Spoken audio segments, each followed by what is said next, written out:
Welcome back. You're listening to Naturally Inspired Radio. So glad you are here with us. Up next, Dean Lerwick is joining us, but I do want to play a clip really fast because I think this will spark some inspiration for our discussion today with Dean. I want to make an impact with this discussion because, as you can tell, this show, I just feel like we got to do something about what's going on with our health, and it starts with food. And I think once the American people really understand how our food works, they'll be more apt to support what we really need to see happen to decentralize our food. So really quick, just for a second here, watch this quick clip. This is from Joe Rogan, and White Oak Pastures was on there a while ago now, but I think it's important.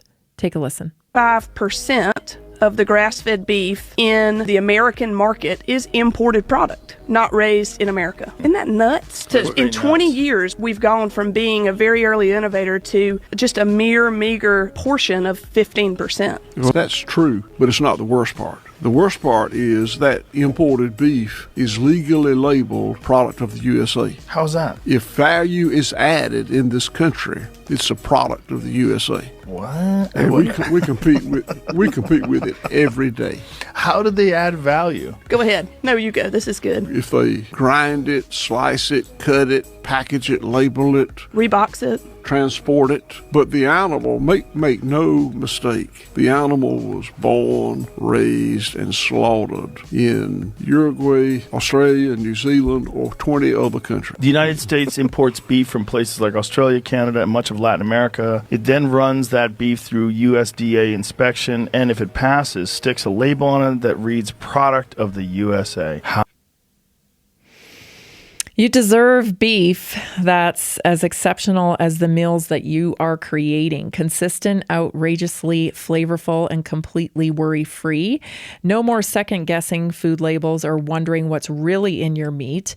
Whether it's a weekend dinner or a special gathering, you can feel confident knowing you're serving the very best. Here's what you get when you purchase with Pumpkin Creek Ranch.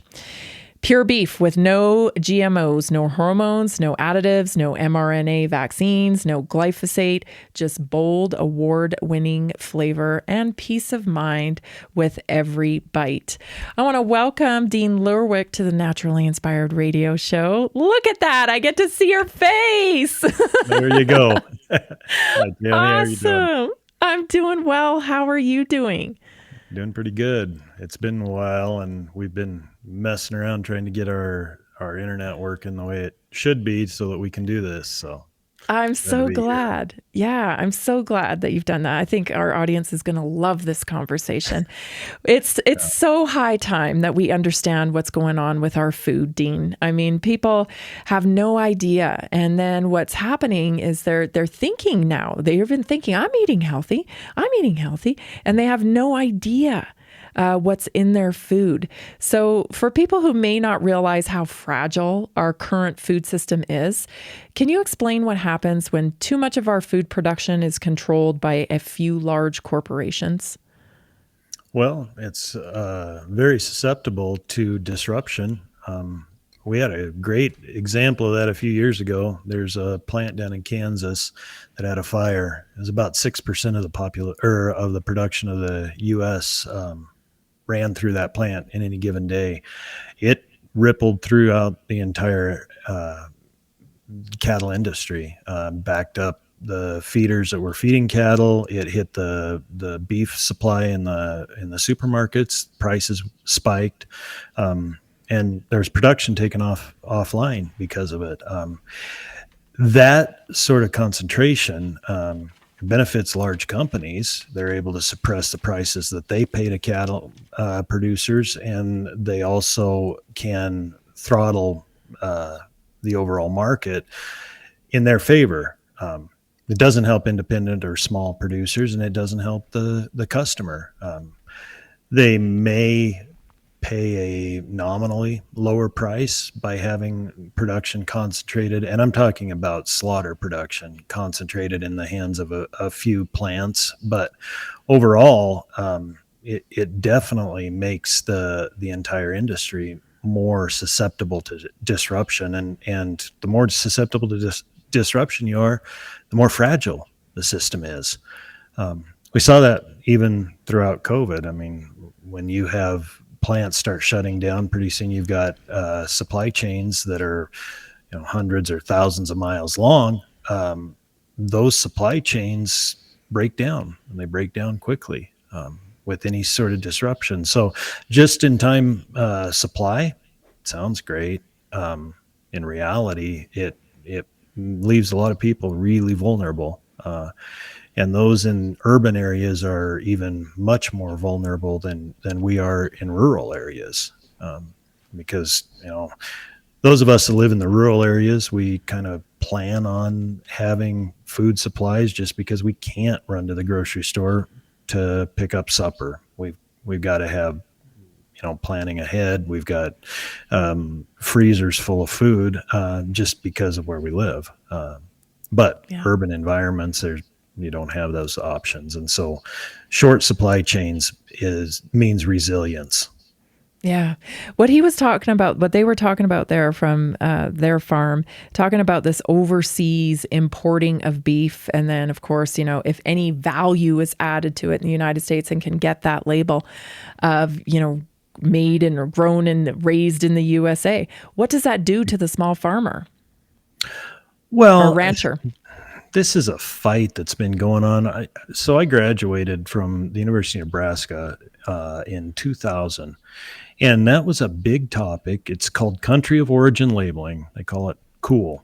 And they were fighting over that from when I was in college and long before I started college. So back in the late 90s, this was a fight, and all the people that were smart, knew more than anybody else, were telling us that we can't have country of origin labeling because it's going to harm our trading partners, because people won't want to buy our trading partners' beef, and so we can't label it that way. But the fact of the matter is that puts the American producer at the back of the bus, because there's going to be people that can produce cattle. I mean, your cost of gain in Mexico is a lot lower than it is in the U.S. The cost of production is a lot lower down there. If we were going into a conventional market here on our farm, we would probably struggle to compete against those people. And who wants to compete to be the lowest cost producer? You're not producing the quality of beef. That's that low cost of production, and that's what is promoted with the we need to have all these imports from various countries. It's a cost of production thing. But if you're pushing cost of production, well, then you can start justifying things like feed additives that make cattle gain faster. You might be pushing growth implants to them. You might be pushing beta agonists that create a more efficient gain in the animal. All of those things that we're doing it to lower our cost of production, to compete with the guys in Mexico or the guys in South America that are able to produce cattle on land with lower input costs. And it's not good for the American customer or the American producer. Now, we're living in tumultuous times. I think we can all agree on that, right? We've got all these kind of, hot issues happening. What would happen if we went to war? Well, that's the really, ultimate disruption. Yeah. We don't, I think for the most part, the American farmer and rancher could meet the needs to feed all of our people here. But, we're probably not going to be raising corn and soybeans across thousands upon thousands of acres across the Midwest. We're probably going to be raising cattle. Maybe we're taking the corn then and stop feeding cattle, or stop running it through ethanol plants and start running it through cattle. Some people may not prefer that, but I think ultimately as you were talking about earlier, we need more protein. And Yeah. we have the capacity to produce it. We may not have the capacity to produce it at a profitable level to compete against, say, imports from South America or some of these lower cost producers, but we certainly have the capacity to produce it. Well, that's what I'm concerned about, because we're losing ranchers every year, aren't we? Oh yeah, in America. Yeah, the average age of a rancher now, I think, is in the low 60s. So, yeah, it is. Wow, that's in the low 60s. Why should we be concerned about preserving the American rancher? Well, because if you don't have ranchers, you lose a generation of knowledge. It's I'm kind of encouraged to see the homestead movement, Yeah, because me too. People interested in producing. But when you have a family farm or family ranch, it's been in the family for generations, producing on the same land, you've got literally hundreds of years of generational knowledge built up. And I mean, more power to the homesteaders. God love them. But they start from scratch. Yep. And that's a tough road to hoe. When you start having to learn how to deal with cattle, how to take care of cattle, how to get the most out of them, it's a skill set people can learn, absolutely. But you need these generational farmers and ranchers that can produce at a high level, a high quality. I've been doing this for 25 years. My grandpa started the ranch in 1946, but he grew up on a ranch. He was born in 1918. Wow. We have over 100 years of generational knowledge that goes into the steak or the hamburger that you've got on your plate if you buy from us. Wow, that's amazing. That you're talking about mentorship. Like it's not something that the tricks of the trade, so to speak. I'm going to ask you about AI when we come back. I want to know how AI is going to impact farming. Stay tuned, everybody. Visit pumpkincreekranchco.com. The very best tasting beef. I tell you, we love it here at our house. Stay tuned, everybody. We'll be back with Dean Lerwick. Did you know 80% of beef consumed in the U.S. comes from 4 major corporations, much of it being imported or processed with additives? Want real beef from a real farm? Pumpkin Creek Ranch does things the right way. Local, grass-fed, dry-aged beef with no additives, no shortcuts, just honest quality. Pumpkin Creek Ranch beef is the real deal. I love knowing exactly where my meat comes from. No additives, no nonsense, just honest quality beef. Best beef I've ever had. You can taste the difference. Rich, tender, and packed with real flavor. Plus, supporting a local ranch makes it even better. From pasture to plate, they raise their cattle with care so you can get rich, natural flavor that only real ranching can provide. Stock your freezer with premium beef you can trust. Visit pumpkincreekranchco.com or call 970-658-0176.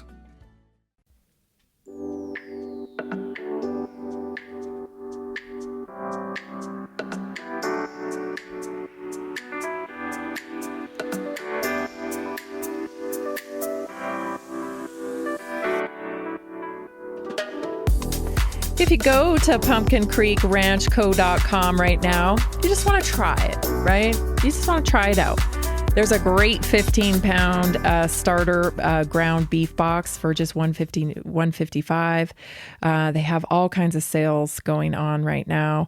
Some of them are sold out, but connect with them, and you will be so glad that you did to get a local regenerative provider. It's tough. You can't find one in your area. And so Pumpkin Creek, they ship. They ship all over. So you definitely want to head over there and check out pumpkincreekranchco.com. It's like a bulk burger bundle for 40 patties available. Briskets are available. Steaks are available.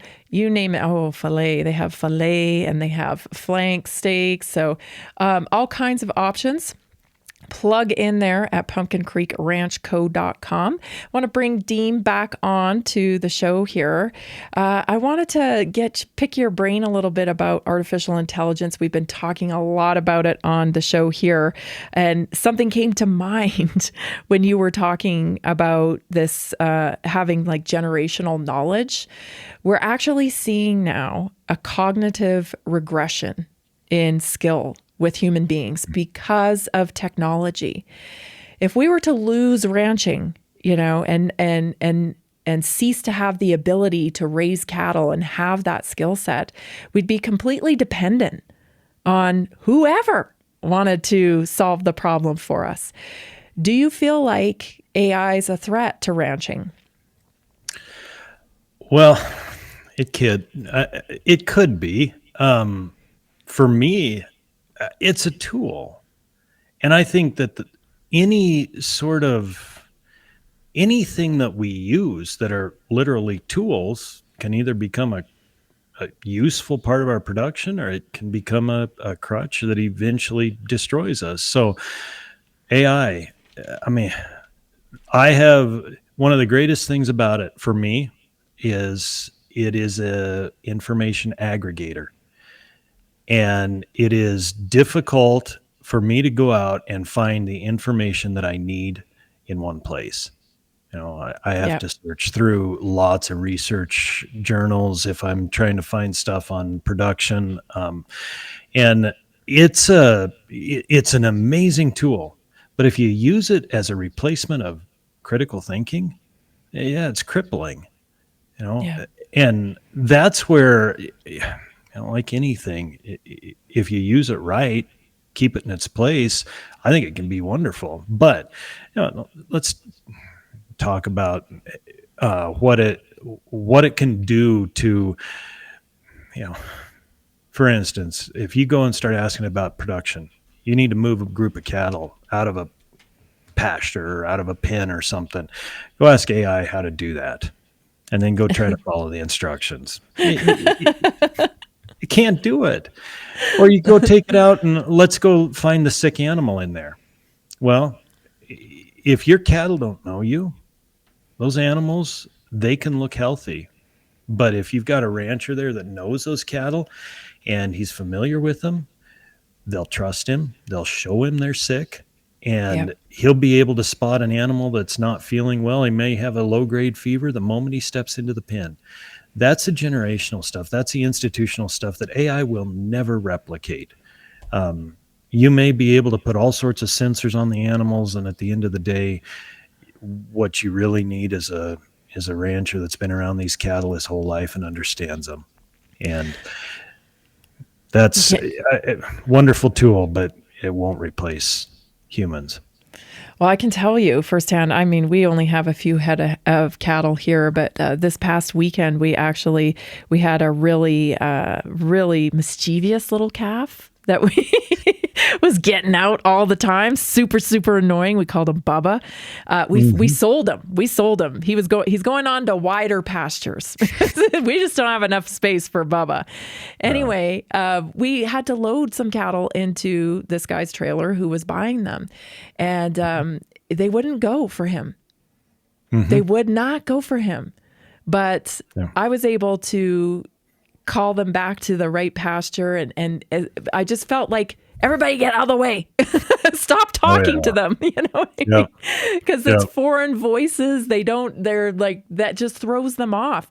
So I can really deeply appreciate what you just said there, because it is a relationship with your animals, with nature itself. And it's only curated over a long period of time. Oh, sure. by feeding them, by caring for them, by putting in the work to understand how they move. And we even had one little calf here one year who was born early, and it was a cold April. And we thought we were going to lose her. And I went out there in the morning to check on her, and I wasn't sure if she's going to be dead or alive. I really wasn't. But Mom, actually, the heifer, was waiting there for me and walked over with me and then actually pushed the baby to me. She knew that baby needed help. I mean, the intelligence there is incredible, and we shouldn't discount the human and animal relationship that we need to thrive in ranching. Yeah, that's very important. And those cattle, there's an old joke in the ranching community that the beef industry had a group, NCBA, and the beef checkoff. They were used to promote beef at the wider culture, advertising and things like that. And one rancher quipped he didn't need any money spent on promoting beef to get him to eat cattle or to eat beef. He said, I'd do it for revenge. But if you work with cattle long enough, you're going to be so frustrated because they seem uncooperative. They seem but the fact of the matter is they're very intelligent animals. And just like a person that learns to read nuances when they're visiting with people, and like a good therapist or a good psychiatrist would be able to understand what a person's saying without them actually saying it. A person that knows how to handle cattle and can read cattle, I mean, it's going to look like witchcraft, because it can tell you ahead of time what's going to happen. But it's because they've learned to read the cues of the animal. The animal's not stupid. The animal is acting in a very logical, rational manner. But the reason you're frustrated is because you aren't reading or hearing what they're saying to you. And so when they blow up and take off on you, they've been telling you for the last half an hour, back off, leave me alone. And you just ignored it because they're just a dumb animal. They're not dumb. No, gosh, no. When you look ahead, like say 10 years down the road, what's your vision for Pumpkin Creek and in farming in general, ranching in general? Why have you chosen regenerative? Well, looking ahead, I would like to see no synthetic fertilizer use at all. We're real close to that. I would like to see, right now, this is a pipe dream. I would like to see absolutely no chemical use. We can't do organic production because of our highly erodible soils. So we either have to go to an entirely forage-based farm where we are not raising any grain crops at all, or we have to use some chemicals to control weeds. I'd like to see that eliminated altogether. That's where I'd like to see us go. I'd like to see most, if not all, of our production sold directly to the consumer. Right now, we're only at about 10% of the cattle that we produce are actually going into the beef program. I'd like to see more of that. We're working. What will that do? What will that do, getting direct to consumer? Well, for us, it's more profitable. I mean, bottom line, it insulates us from the market. Right now, markets are really good. And so for those people that have been trying to build a beef business direct to the consumer, it does become a bit of a challenge because the markets are so hot right now that, frankly put, it's easier to just take your cattle to the slaughter plant, right. Sell it directly to the processors instead of continuing to do the hard work to build a beef business.